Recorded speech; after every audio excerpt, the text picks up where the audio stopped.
अस्सलाम वालेकुम स्टूडेंट्स, कैसे हो आप सब लोग। आई होप आप सब लोग ठीक होंगे।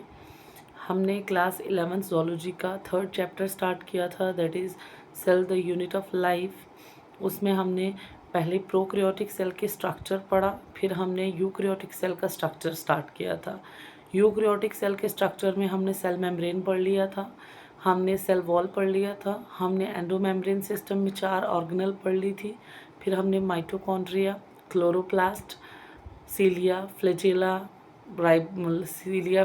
राइबोसोम्स, सेंट्रोसोम्स एंड सेंट्रियोल्स सब पढ़ लिया था। अब हम अपनी लास्ट ऑर्गेनल पढ़ रहे थे, दैट इज़ न्यूक्लियस। आपको पता है जैसे ह्यूमन बींग्स में, ह्यूमन बॉडी में जैसे हेड कंट्रोलिंग यूनिट है, वैसे ही जो ब्रेन जो है कंट्रोलिंग यूनिट है, वैसे ही जो सेल का कंट्रोलिंग यूनिट है वो कौन होता है, वो न्यूक्लियस होता है। सेल का जो न्यूक्लियस होता है वो पूरे सेल को कंट्रोल करता है, ठीक है, क्योंकि सेल में डीएनए होते हैं। डीएनए क्या है, जेनेटिक मटेरियल होता है, ठीक है। हमने कल देखा था न्यूक्लियस के बारे में। न्यूक्लियस 4 चीज़ों से बनता है, nuclear membrane, nucleoplasm, nucleolus and chromatin, ठीक है। फिर हमने देखा था कि सेल के न्यूक्लियस में डीएनए प्रेजेंट होता है। डीएनए क्या है, जेनेटिक मटेरियल होता है, ठीक है। आज हम क्रोमेटिन को पढ़ेंगे कि क्रोमेटिन क्या होता है, ठीक है।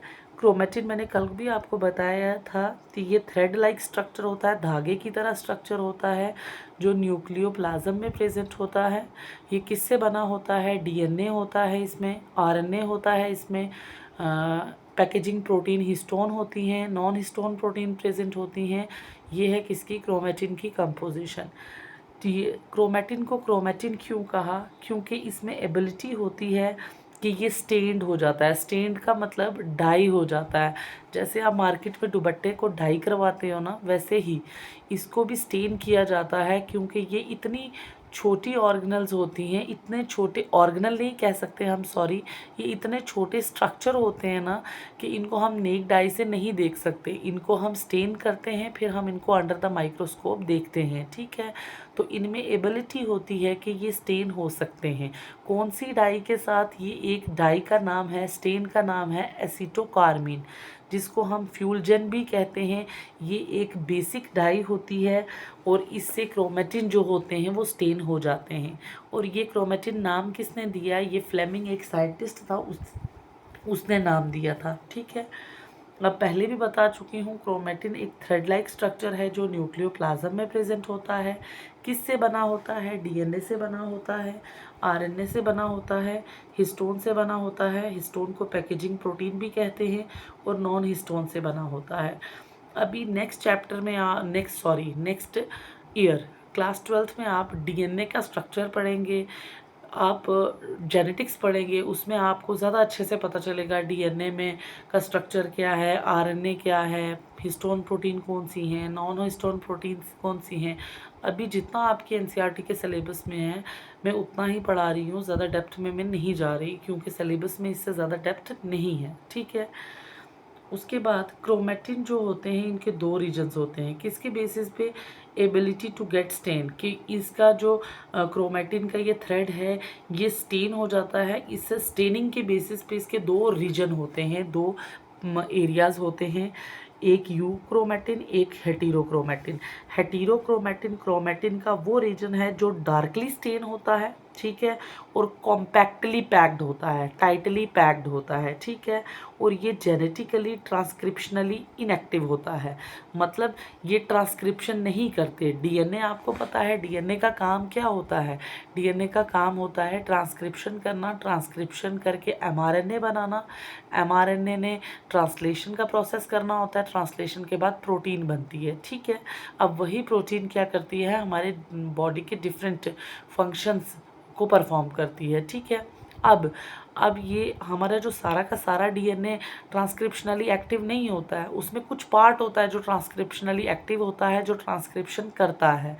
अब हमारा डीएनए का जो यूक्रोमेटिन वाला रीजन होता है वो ट्रांसक्रिप्शनली एक्टिव होता है, लेकिन जो हेटेरोक्रोमेटिन वाला रीजन होता है, डार्क कलर का कंपैक्टली पैक्ड रीजन होता है, वो ट्रांसक्रिप्शनली एक्टिव नहीं होता। दूसरा रीजन होता है लाइट कलर का, लूजली अरेंज्ड होता है, ये ट्रांसक्रिप्शनली एक्टिव होता है। ये ट्रांसक्रिप्शन करके mRNA बनाता है, mRNA ट्रांसलेशन करके प्रोटीन बनाती है। ठीक है, ये मैंने आपको बताने की कोशिश की है। ये मान लें क्रोमोजोम है, ये क्रोमोजोम है। क्रोमोजोम पे ये जो डार्क कलर का रीजन है इसको हम क्या कहते हैं, हेटेरोक्रोमैटिन। और ये जो बीच में लाइट कलर का रीजन है इसको हम क्या कहेंगे, इसको हम कहेंगे यूक्रोमैटिन कहेंगे। ठीक है, ये था क्रोमैटिन। अब क्रोमैटिन क्या होता है, जो इंटरफेज में सेल, आपको पता है सेल ने डिवाइड करके दो सेल बनाने होते हैं। सेल का काम क्या है, हमारी बॉडी में एक सेल डैमेज होते हैं, फिर नए सेल बनते हैं। पुराने सेल की एक फिक्स्ड लाइफ स्पैन होता है। लाइफ स्पैन के हमारे सेल में जो बॉडी में सेल्स होते हैं ना, ऐसा नहीं है एक ही सेल सारी ज़िंदगी रहेगा, नहीं। हमारे नॉर्मल सेल्स का एक फिक्स्ड लाइफ स्पैन होता है। जब वो लाइफ स्पैन पूरा हो जाता है उनकी प्रोग्राम्ड सेल डेथ हो जाती है, प्रोग्राम सेल डेथ हो जाती है, जिसे हम एपोप्टोसिस कहते हैं। ठीक है, और फिर क्या होता है, नए सेल्स बनते हैं, सेल डिवाइड करते हैं, माइटोसिस होता है, सेल का नंबर इंक्रीज होता है। ठीक है, अब सेल जब डिवाइड करता है, इंटरफेज, नॉन डिवाइडिंग सेल को हम क्या कहते हैं कि ये सेल इंटरफेज में है। नेक्स्ट सब यूनिट हम पढ़ेंगे cell cycle and cell division, उसमें आपको ज़्यादा अच्छे से क्लियर होगा। नॉन डिवाइडिंग सेल, जो सेल डिवाइड नहीं कर रहा, हम कहेंगे ये सेल इंटरफेज में है। जो सेल डिवाइड करता है, फिर डिवाइड करके आगे के सेल डिवीज़न के प्रोसेस, जैसे माइटोसिस होती है, मियोसिस होती है, ये सेल डिवीज़न के दो प्रोसेसेस हैं। ठीक है, वो हम आगे पढ़ेंगे। अब जो इंटरफेस के टाइम पे, मतलब जो सेल रेस्ट कर रहा है, प्रिपरेशन कर रहा है, डिवाइड की तैयारी कर रहा है कि मैंने डिवाइड होना है आगे, वो तैयारी कर रहा है कि मेरे को क्या क्या चीज़ें ज़रूरत होंगी डिवाइड के टाइम, उसी फेज़ को कहते हैं इंटरफेस। ये जो क्रोमैटिन होता है ये सेल में के न्यूक्लियस में इंटरफेज के दौरान होता है। जब सेल डिवाइड करता है तब हमें तब हमें क्रोमैटिन नहीं दिखता। जब सेल डिवाइड करेगा, ये जो क्रोमैटिन है ये कंडेंस होके क्रोमोजोम बनाएंगी। डिवाइडिंग सेल को आप जब अंडर द माइक्रोस्कोप देखोगे आपको क्रोमोजोम विजिबल होंगे। जब आपको कोई पूछेगा कि क्रोमोजोम अगर हमें देखने होंगे तो हमें क्रोमोजोम कब विजिबल होते हैं सेल के न्यूक्लियस में, क्रोमोजोम हमें डिवाइडिंग सेल में विजिबल होते हैं। इंटरफेस में जो सेल होता है उसमें क्रोमोजोम विजिबल नहीं होते, उसमें क्रोमैटिन प्रेजेंट होता है। इंटरफेस वो फेज होता है जब सेल डिवाइड नहीं कर रहा होता, जब सेल डिवाइड की तैयारी कर रहा होता है कि मुझे जो जो चीज़ें डिवाइड के दौरान चाहिए मैं उन चीज़ों को बना लूँ पहले ही। अब इंटरफेस आगे हम पढ़ेंगे, 3 फेजेस होते हैं इंटरफेज में, G1 phase, S phase, G2 phase. ठीक है, अब इंटरफेज में जब हम न्यूक्लियस के अंदर देखेंगे हमें धागे की तरह एक एक्सटेंडेड फैला हुआ धागा पड़ा होगा, जिसको हम क्या कहते हैं, क्रोमेटिन कहते हैं। और ये क्रोमेटिन क्या करेगा, ये कंडेंस होके एक पैक स्ट्रक्चर बनाएगा जिसे हम क्या कहते हैं, क्रोमोजोम। ये हो गया क्रोमेटिन। अब देखें क्रोमोजोम के बारे में, द इंटरफेज न्यूक्लियस। अभी हम किस न्यूक्लियस की बात कर रहे हैं, जो सेल डिवाइड नहीं कर रहा, इंटरफेज में है। इंटरफेज न्यूक्लियस के अंदर क्या होता है, लूज, ढीला, इनडिस्टिंक्ट, एक्सटेंडेड, फैला हुआ, एंड इलेबोरेट न्यूक्लियोप्रोटीन फाइबर, जिसे हम क्या कहते हैं, क्रोमेटिन। अभी मैंने बताया ना क्रोमेटिन क्या है, डीएनए है, आरएनए है, प्रोटीन है, इसीलिए हम क्रोमेटिन को न्यूक्लियोप्रोटीन फाइबर भी कह सकते हैं। जब हम इंटरफेस का न्यूक्लियस देखेंगे उसमें हमें एक ढीला ढाला धागा फैला हुआ पड़ा देखेंगे, जिसे हम क्या कहते हैं, क्रोमेटिन कहते हैं। और ये क्रोमेटिन क्या करेगा, अल्टीमेटली कंडेंस करेगा। कंडेंस का मतलब श्रिंक होना, पैक हो जाना। ये कंडेंस करके एक कंपैक्ट स्ट्रक्चर बनाएगा जिसे हम क्या कहते हैं, क्रोमोजोम कहते हैं। ठीक है, अब क्रोमोजोम बनाएगा। ठीक है, क्रोमोजोम विजिबल होते हैं डिवाइडिंग सेल में, मैंने अभी कहा ना। आप इंटरफेस का सेल देखेंगे जिसे हम नॉन डिवाइडिंग सेल कहते हैं, उसमें आपको सिर्फ क्रोमेटिन ही विजिबल होगा। जब सेल डिवाइड होने लगेगा तब ये क्रोमोजोम कंपैक्ट होके क्या बनाएंगे, क्रोमेटिन कंपैक्ट होके क्या बनाएंगे, क्रोमोजोम बनाएंगे। और हमें डिवाइडिंग सेल में सिर्फ क्रोमोजोम ही विजिबल होते हैं। ठीक है, every chromosome essentially has a primary constriction or the centromere, on the sides of the which disc-shaped protein structure called kinetochore is present, which provide site for the attachment to the spindle fiber. Centromere holds two chromatid of a chromosome. ये मैंने थोड़ा सा chromosome का structure बताया, ज़्यादा elaborate नहीं है हमें स्ट्रक्चर, लेकिन अगर हम क्रोमोसोम पे आए हैं हमें तो क्रोमोसोम का थोड़ा सा स्ट्रक्चर पता होना चाहिए। हर एक क्रोमोसोम के पास क्या होती है, एक प्राइमरी कंस्ट्रिक्शन होती है जिसको हम सेंट्रोमियर भी कहते हैं। ये सेंट्रोमियर सेंटर में, एवरी क्रोमोसोम ज़रूरी है उसके पास हैज़ अ प्राइमरी कंस्ट्रक्शन होती है उसके पास, जिसे हम क्या कहते हैं, सेंट्रोमियर भी कहते हैं। ठीक है। On the sides of which, जिसके साइड्स पे डिस्क शेप्ड प्रोटीन, सॉरी ये वाली साइड नहीं, सॉरी ये तो आर्म है। ऑन द साइड ऑफ, ये ब्लू कलर की साइड्स मैंने बनाई है ना, on the sides of which disc shaped protein structure called kinetochore is present। मैंने कहा आपको हर एक क्रोमोसोम के पास एक प्राइमरी कंस्ट्रिक्शन प्रेजेंट होती है जिसे हम क्या कहते हैं, सेंट्रोमियर कहते हैं। ये देखें, ये पिंक कलर से मैंने बनाई ना, ये बीच में पिंक कलर से गोल गोल, ये है क्या, प्राइमरी कंस्ट्रक्शन, जिसे हमने सेंट्रोमियर भी कहा। अब सेंट्रोमियर के साइड पे ये देखें, एक डिस्क की तरह स्ट्रक्चर प्रेजेंट होता है जिसे हम क्या कहते हैं, काइनेटोकोर कहते हैं। और ये काइनेटोकोर क्या करती है, ये साइट प्रोवाइड करती है जहाँ पे स्पिंडल फाइबर्स आके अटैच होते हैं। ऐसे ये जब सेल डिवीज़न, सेल साइकिल बताऊंगी वहाँ मैं स्पिंडल फाइबर के बारे में बताऊंगी। अभी सिर्फ मैं इतना बताती हूँ कि ऐसे ऐसे स्पिंडल फाइबर आके इस काइनेटोकोर के साथ अटैच होते हैं। ये क्या है, ये स्पिंडल फाइबर्स हैं, स्पिंडल फाइबर्स हैं। अभी आप बस इतना याद रखें, स्पिंडल फाइबर धागे की तरह स्ट्रक्चर होता है। आगे बताऊंगी ये क्या करता है। ठीक है। अब ये स्पिंडल फाइबर कुछ नहीं करेगा। थोड़ा सा यहाँ बताती हूँ, आप सोचेंगे पता नहीं क्या था जो मैम ने नहीं बताया। ये स्पिंडल फाइबर इन क्रोमेटिड, ये 4 आर्म है ना, इनको जब ये आर्म ब्रेक होती हैं, सेपरेट होती हैं, ये क्या धागे क्या करते हैं, इन आर्म्स को खींचते हैं और डिफरेंट सेल के पोल तक लेके जाते हैं। ठीक है। पोल्स तक ले जाने में मदद करते हैं ये स्पिंडल फाइबर, किसकी, क्रोमोसोम्स की, क्रोमैटिड्स को। ठीक है। वो आगे हम सेल डिवीज़न में और अच्छे से पढ़ेंगे। अभी इतना याद रखना, जो काइनेटोकोर सेंट्रोमियर के बाहर एक डिस्क लाइक स्ट्रक्चर प्रेजेंट होता है, जो इसको हम काइनेटोकोर कहते हैं। काइनेटोकोर क्या करता है, ये साइट देता है किसको, स्पिंडल फाइबर के अटैचमेंट के लिए। स्पिंडल फाइबर आके कहाँ अटैच होती हैं, इन काइनेटोकोर के साथ। ठीक है। उसके बाद सेंट्रोमियर क्या करता है, hold 2 chromatids of a chromosomes. अब ये 2 क्रोमेटिड्स हैं, 1 2 4 नहीं बोलेंगे हम, ये ऐसे है स्ट्रक्चर। जब क्रोमोसोम बनाएंगे ना हम, ये ऐसे होता है, ये पूरा एक है। ठीक है। ये दूसरा, ये 2 है, ये 2 क्रोमेटिड हैं। ऐसा नहीं बोलना कि 1 2 3 4, नहीं, ये 2 क्रोमेटिड है। ये जो सेंट्रोमेयर है, ये 2 क्रोमेटिड जो हैं क्रोमोसोम्स की, उनको होल्ड करके रखता है, पकड़ के रखता है। ठीक है। ये है क्रोमोसोम का छोटा सा स्ट्रक्चर। ये है सेंटर वाला सेंट्रोमेयर, जिसको हम प्राइमरी कंस्ट्रिक्शन कहते हैं। उसके बाहर काइनेटोकोर है। ये 2 क्रोमोसोम्स की क्रोमेटिड्स हैं। 2 क्रोमेटिड्स को हमने क्या कहा, सिस्टर क्रोमेटिड्स कहते हैं। हम क्रोमेटिड्स को क्या कहते हैं, सिस्टर क्रोमेटिड्स कहते हैं। सिस्टर क्रोमेटिड्स की ये वाली आर्म, इसको हम पी आर्म कहते हैं, और जो नीचे वाली तरफ है इसको हम क्यू आर्म कहते हैं। और जो ये क्रोमेटिड्स के एंड्स हैं, इनको हम टीलोमर कहते हैं। क्या कहते हैं, टीलोमर कहते हैं। ठीक है। ये है स्ट्रक्चर। ये था इंटरफेस न्यूक्लियस में ये था, ये कंडेंस हुआ और क्या बनाया, क्रोमोसोम बनाया। ये डिवाइडिंग सेल में विजिबल होता है सिर्फ। ठीक है। अब based on the position of the centromere, the chromosomes can be classified into 4 types. अब इस सेंट्रोमेयर के बेसिस पे क्रोमोसोम को हमने 4 टाइप्स में डिवाइड किया है। सबसे पहली टाइप, द मेटासेंट्रिक क्रोमोसोम।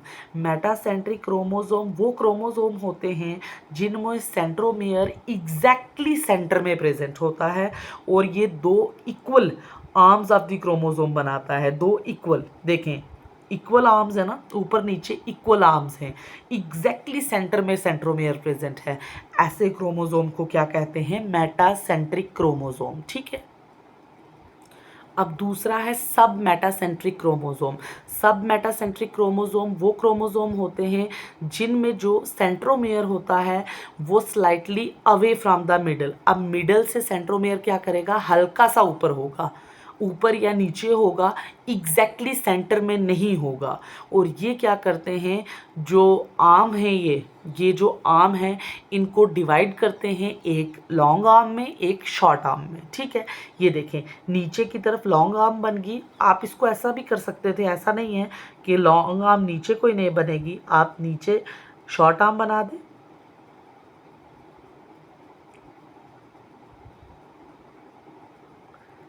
ऐसा भी पॉसिबल है। अब ऐसा नहीं है कि सेंटर से स्लाइटली ऊपर या सेंटर से स्लाइटली नीचे की तरफ होगा। जो सेंट्रोमेयर होगा वो सेंटर से मिडल से स्लाइटली ऊपर की तरफ होगा या स्लाइटली नीचे की तरफ होगा। और जो आर्म होंगी क्रोमोसोम को, उनको क्या करेगा, एक शॉर्ट आर्म में डिवाइड करेगा और एक लॉन्ग आर्म में डिवाइड करेगा। मेटासेंट्रिक में जो सेंट्रोमेयर था वो एग्जैक्टली सेंटर में था, 2 इक्वल आर्म्स बन रही थी। यहाँ इक्वल आर्म नहीं बनेगी, यहाँ अनइक्वल आर्म होंगी। 1 is longer arm and 1 is slightly shorter arm. ठीक है, अब देखें इन केस। अब नेक्स्ट है एक्रोसेंट्रिक क्रोमोसोम। एक्रोसेंट्रिक क्रोमोसोम में जो सेंट्रोमेयर होता है is situated close two ends. अब यहाँ पे एंड्स जो टीलोमर होते हैं ना, टीलोमर के नज़दीक, मैंने कहा था ना क्रोमोसोम के एंड्स को क्या कहते हैं, टीलोमर कहते हैं।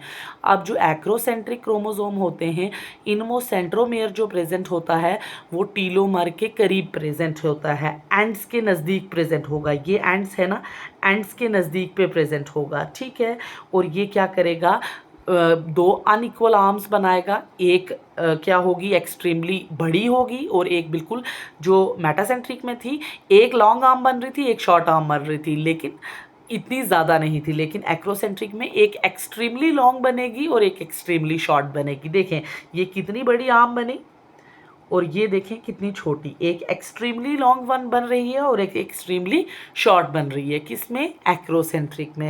एक्रोसेंट्रिक में सेंट्रोमेयर कहाँ प्रेजेंट होता है, टुवर्ड्स द एंड, नियर टीलोमर। ठीक है, अब लास्ट है टीलोसेंट्रिक क्रोमोसोम। टीलोसेंट्रिक नाम से ही पता चल रहा है इसका सेंट्रोमेयर कहाँ प्रेजेंट है, टीलोमर पे प्रेजेंट है। टीलोमर क्या है, क्रोमोसोम्स के एंड्स को, ये वाले जो एंड्स हैं, ये वाले एंड्स हैं, इनको क्या कहते हैं, टीलोमर कहते हैं। अब टीलोमरिक क्रोमोसोम में जो सेंट्रोमेयर है वो कहाँ प्रेजेंट होता है, टीलोमर पे प्रेजेंट होता है। ठीक है, टर्मिनल लास्ट पे प्रेजेंट होता है और इसमें एक ही आर्म बनेगी, शॉर्ट आर्म नहीं बनती है। देखें दूसरी तरफ कोई आर्म है, एक ही आर्म बनती है इसमें। ठीक है, ये थी 4 type, metacentric, sub metacentric, acrocentric and telomeric chromosome on the basis of centromere के बेसिस पे कि सेंट्रोमेयर एग्जैक्टली सेंटर में प्रेजेंट है, सेंटर से थोड़ा सा ऊपर या नीचे प्रेजेंट है, या टुवर्ड्स द एंड प्रेजेंट है, या एट द टर्मिनल प्रेजेंट है। ठीक है, अब ये हो गया क्रोमोसोम की टाइप्स। ठीक है, अब ये सैट क्रोमोसोम के बारे में आपके एनसीईआरटी में थोड़ी सी 4-5 लाइनें लिखी हैं, इसीलिए हम थोड़ा सा सैट क्रोमोसोम के बारे में देख लेते हैं। सैट क्रोमोसोम को हम सैटेलाइट क्रोमोसोम भी कहते हैं या इन्हें हम मार्कर क्रोमोसोम भी कहते हैं। ठीक है, सैट क्रोमोसोम, ये सिंपल मैंने क्रोमोसोम का एक स्ट्रक्चर बनाया है। ये सेंटर में आपको पता है प्राइमरी कंस्ट्रक्शन जिसे हम सेंट्रोमेयर कहते हैं, सेंट्रोमेयर प्रेजेंट होता है। यहाँ पे जो सैट क्रोमोसोम हैं इनमें प्राइमरी कंस्ट्रक्शन के अलावा एक और कंस्ट्रक्शन प्रेजेंट होती है जिसे हम क्या कहते हैं, सेकेंडरी कंस्ट्रक्शन, जो कहाँ पे प्रेजेंट होती है, जो टीलोमर पे प्रेजेंट होती है। ये टीलोमर है ना, ये टीलोमर्स हैं। यहाँ टीलोमर के पास क्या प्रेजेंट होती है, एक सेकेंडरी कंस्ट्रक्शन प्रेजेंट होती है और टीलोमर के बाद एक और छोटा सा क्रोमोसोम का पार्ट होता है जिसे हम क्या कहते हैं, सैट क्रोमोसोम कहते हैं। देखें ये प्राइमरी कंस्ट्रक्शन है, टीलोमर के पास एक और कंस्ट्रक्शन है जिसे सेकेंडरी कंस्ट्रक्शन कहा, और टीलोमर के बाद छोटा सा एक क्रोमोसोम का पार्ट है जिसे हम क्या कहते हैं, सैट क्रोमोसोम कहते हैं। अ स्मॉल नॉन स्टेनिंग, और ये जो मैंने कहा था ना क्रोमोसोम स्टेन होते हैं, अब ये सैट क्रोमोसोम ये नॉन स्टेनिंग पार्ट होता है, सेगमेंट होता है डीएनए क्रोमोसोम का। A small non staining segment separated from main body of chromosome due to secondary constriction is called sat chromosome। ये क्रोमोसोम ही था, क्रोमोसोम ही है पूरा, ऐसे क्रोमोसोम है, लेकिन सेकेंडरी कंस्ट्रिक्शन की वजह से क्या होता है कि कुछ पार्ट, कुछ सेगमेंट जो होता है क्रोमोसोम का वो क्या हो जाता है, अलग हो जाता है। यहाँ पे सेकेंडरी कंस्ट्रिक्शन बन गई। सेकेंडरी कंस्ट्रिक्शन क्या करेगी, क्रोमोसोम का एक छोटा सा सेगमेंट जो होगा उसको अलग कर देगी। उसी को हम क्या कहते हैं, सैट क्रोमोसोम कहते हैं। डेफिनेशन आपको समझ आई। कई बार सैट क्रोमोसोम की डेफिनेशन आती है, मोस्टली ये 3 नंबर में नहीं आता, ये 1 या 2 नंबर में सैट क्रोमोसोम की डेफिनेशन ही पूछते हैं। What is SAT chromosome? Satellite chromosome भी इसे कहते हैं, मार्कर क्रोमोसोम भी कहते हैं। ये एक छोटा सा नॉन स्ट्रैनिंग सेगमेंट है डीएनए का, जो डीएनए सॉरी क्रोमोसोम का। ये स्मॉल नॉन स्ट्रैनिंग सेगमेंट है किसका, क्रोमोसोम का, जो क्रोमोसोम की मेन बॉडी से सेपरेट हुआ है। किसकी वजह से, सेकेंडरी कंस्ट्रिक्शन की वजह से। ये एक ही क्रोमोसोम है, एक क्रोमोसोम का एक छोटा सा सेगमेंट जो है वो सेपरेट हो जाता है। किसकी वजह से, सेकेंडरी कंस्ट्रिक्शन की वजह से, और ये नॉन स्ट्रैनिंग सेगमेंट होता है। ठीक है, इसे क्या कहते हैं, सैट क्रोमोसोम कहते हैं। ह्यूमंस में कौन कौन से क्रोमोसोम सैट क्रोमोसोम हैं? क्रोमोसोम नंबर 13 ये सैट क्रोमोसोम है। क्रोमोसोम नंबर 14 सैट क्रोमोसोम है। क्रोमोसोम नंबर 15 सैट क्रोमोसोम है। क्रोमोसोम 16, 21, 22 ये जो 6 क्रोमोसोम हैं ये सैट क्रोमोसोम हैं। इन क्रोमोसोम में क्या होता है, एक छोटा सा क्रोमोसोम का सेगमेंट सेपरेट हो जाता है क्रोमोसोम की मेन बॉडी से। किसकी वजह से, सेकेंडरी कंस्ट्रिक्शन की वजह से। ठीक है, ये एक नॉन स्टेनिंग सेगमेंट होता है क्रोमोसोम का। अब ये सैट क्रोमोसोम को सैटेलाइट क्रोमोसोम भी कहते हैं, मार्कर क्रोमोसोम भी कहते हैं। ठीक है, ये हो गया। इसके बाद मैंने शायद पीछे नहीं पढ़ाया, सेल के स्ट्रक्चर में एक और बॉडीज़ प्रेजेंट होती हैं, माइक्रोट्यूब्यूल्स। अब ये माइक्रो बॉडीज़ कहते हैं इनको, सॉरी माइक्रोट्यूब्यूल्स नहीं, माइक्रो बॉडीज़ कहते हैं इनको। अब ये माइक्रो यूकैरियोटिक सेल में एक और सेल ऑर्गेनल होता है जिन्हें हम माइक्रो बॉडीज़ कहते हैं। ये क्या है, micro bodies are eukaryotic cell organelle. ये यूकैरियोटिक सेल में प्रेजेंट होती हैं। That are bounded by a single membrane. ये सिंगल मेम्ब्रेन से बाउंड है, डबल मेम्ब्रेन नहीं होती है इनके ऊपर। ये प्रोकैरियोटिक सेल में एब्सेंट होती हैं, और ये ऑक्सीडेटिव इंजाइम से, जैसे ये देख ले, ये सिंगल मेम्ब्रेन है, ये इनकवर्ड कर रही है माइक्रो बॉडीज़ को। ये किससे फिल्ड होती हैं, किससे भरी हुई होती हैं, ऑक्सीडेटिव इंजाइम्स होते हैं इनके बीच में। इनके बीच में क्या होते हैं, ऑक्सीडेटिव इंजाइम्स प्रेजेंट होते हैं। और इनका मेन काम क्या होता है, पर ऑक्सीडेज की डिटॉक्सिफिकेशन करवाना, ऑक्साइड्स की डिटॉक्सिफिकेशन करवाना। टॉक्सिक क्या होता है, जहर। डिटॉक्सिफिकेशन मतलब जब टॉक्सिन की टॉक्सिक प्रॉपर्टी को हम ख़त्म कर देते हैं उसे हम बोलते हैं डिटॉक्सिफिकेशन।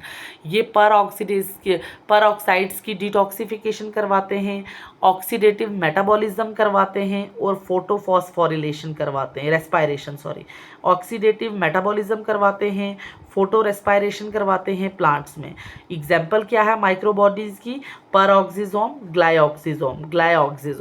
ग्लाइऑक्सीजोम्स यूकैरियोटिक सेल में प्रेजेंट होते हैं, परऑक्सीजोम प्रेजेंट होते हैं प्लांट सेल में। ये क्या करवाते हैं, फोटो रेस्पायरेशन करवाते हैं, ऑक्सीडेटिव मेटाबॉलिज्म करवाते हैं, परऑक्सीडेसिस की डिटॉक्सिफिकेशन करवाते हैं। ठीक है, ये सिंगल मेम्ब्रेन बाउंड ऑर्गेनल होता है, इसके अंदर ऑक्सीडेटिव इंजाइम्स प्रेजेंट होते हैं। काम क्या होता है ये भी बता दिया। ठीक है, इसके साथ हमारा 3rd चैप्टर का first sub unit that is पहला सब यूनिट चैप्टर का नाम है cell the unit of life. उसमें सेल स्ट्रक्चर एंड ऑर्गेनाइजेशन जो फर्स्ट सब यूनिट था हमने पढ़ लिया। ठीक है, अब हम इंशाल्लाह कल नेक्स्ट लेक्चर में हम स्टार्ट करेंगे लास्ट सब यूनिट इसका, that is cell cycle and cell division. Biomolecules हम इंशाल्लाह ऑफलाइन पढ़ेंगे स्कूल में। ठीक है, ओके, अल्लाह हाफिज़।